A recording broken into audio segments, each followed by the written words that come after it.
সুপ্রিয় শিক্ষার্থী, আজকে আমরা মুসলিম দার্শনিক বৃন্দ, চিরায়ত মুসলিম দার্শনিক বৃন্দ বা মুসলিম দার্শনিক বৃন্দ নামক কোর্স থেকে যে অতি সংক্ষিপ্ত প্রশ্নগুলো পরীক্ষা আসার মতো সেগুলো নিয়ে আলোচনা করব। ফালাসিফা সম্প্রদায়ভুক্ত তিনজন দার্শনিকের নাম লিখো। ফালাসিফা সম্প্রদায়ভুক্ত তিনজন মুসলিম দার্শনিক হচ্ছেন আল কিন্দি, আল ফারাবি এবং আল গাজালি। আল কিন্দির মতে জগতের মৌলিক উপাদানগুলো কি কি? আল কিন্দির মতে জগতের মৌলিক উপাদান হচ্ছে জড়, আকার, দেশ, কাল ও গতি। তাহলে আল কিন্দির মতে জগতের আকার, দেশ, কাল, জড়, আকার, গতি। কোন দার্শনিককে দ্বিতীয় শিক্ষক বলা হয়? আল ফারাবিকে দ্বিতীয় শিক্ষক বলা হয়। আল মুআল্লিমুস সানি শব্দের অর্থ কি? আল মুআল্লিমুস সানি শব্দের অর্থ দ্বিতীয় শিক্ষক। আর দর্শনের ইতিহাসে আল ফারাবি দ্বিতীয় শিক্ষক হিসেবে পরিচিত।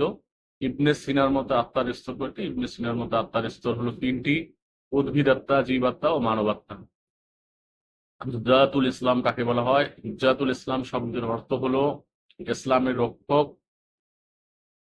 আল গাজ্জালি দুটি বিখ্যাত বইয়ের নাম তাহফাতুল ফালাসিফা, মিয়ার আল ইলম। ইবনে তুফাইল কোন ধরনের দার্শনিক ছিলেন? ইবনে তুফাইল ছিলেন বুদ্ধিবাদী মরমী দার্শনিক। ইবনে রুশদের মতে জ্ঞান কত প্রকার?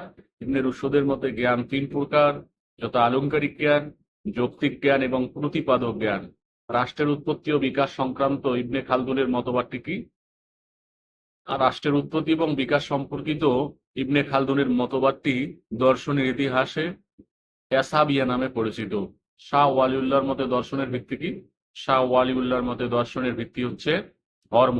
আল মুকাদ্দিমা গ্রন্থের রচয়িতাকে? আল মুকাদ্দিমা গ্রন্থের রচয়িতা হচ্ছেন ইবনে খালদুন।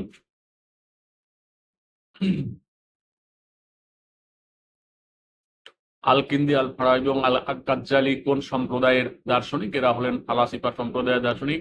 প্রথম আরবীয় মুসলিম দার্শনিককে? আল কিন্দিকে প্রথম আরবীয় মুসলিম দার্শনিক বলা হয়। আল কিন্দির মতে বুদ্ধির কয়টি স্তর রয়েছে? আল কিন্দির মতে বুদ্ধির স্তর হলো চারটি, যথা সক্রিয় সুপ্ত বুদ্ধি, সক্রিয় বুদ্ধি, অর্জিত বুদ্ধি ও চালক বুদ্ধি। আল ফারাবিকে কি উপাধিতে ভূষিত করা হয়? আল ফারাবিকে মুআল্লিমুস সানি বা দ্বিতীয় শিক্ষক হিসাবে ভূষিত করা হয়। আল ফারাবির মতে সত্তা কত প্রকার ও কি কি? আল ফারাবির মতে সত্তা দুই প্রকার, যথা অনিবার্য সত্তা এবং সম্ভাব্য সত্তা। ইবনে সিনার দুটি প্রসিদ্ধ গ্রন্থের নাম হলো কানুন ফিত তিব এবং কিতাবুস সিফা। তাহফাতুল ফালাসিফা গ্রন্থের রচয়িতাকে? তাহফাতুল ফালাসিফা গ্রন্থের রচয়িতা আল গাজ্জালি। হুজ্জাতুল ইসলাম কাকে বলা হয়? হুজ্জাতুল ইসলাম বলা হয় আল গাজ্জালিকে। হুজ্জাতুল ইসলাম শব্দের অর্থ হলো ইসলামের রক্ষক। ইবনে সিনার মতে আত্মার স্তর কয়টি? ইবনে সিনার মতে আত্মার স্তর তিনটি, যথা জীবাত্মা, উদ্ভিদাত্মা এবং মানবাত্মা। ইতিহাস দর্শনের জনককে? ইতিহাস দর্শনের জনক হলেন ইবনে খালদুন। খুদি শব্দের অর্থ কি? খুদি শব্দের অর্থ আত্মা। খুদির প্রবক্তাকে? খুদি তত্ত্ব নিয়ে আলোচনা করেন আল্লামা ইকবাল।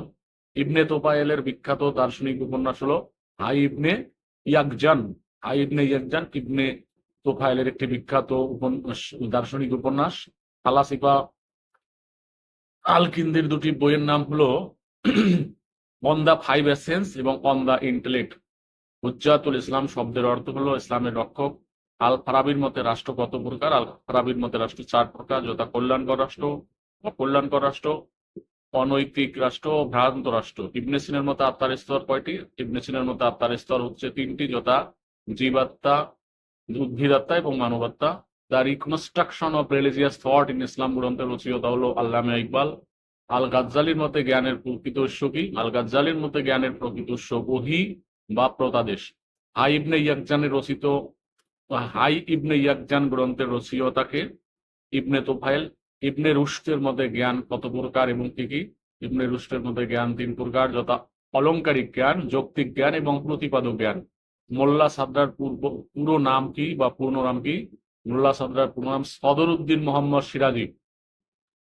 শাহ ওয়ালিউল্লাহর মতে ইচ্ছার স্বাধীনতা কি? শাহ ওয়ালিউল্লাহর মতে ইচ্ছার স্বাধীনতা হলো পার্থিব জগতের সত্তা ও ঘটনা।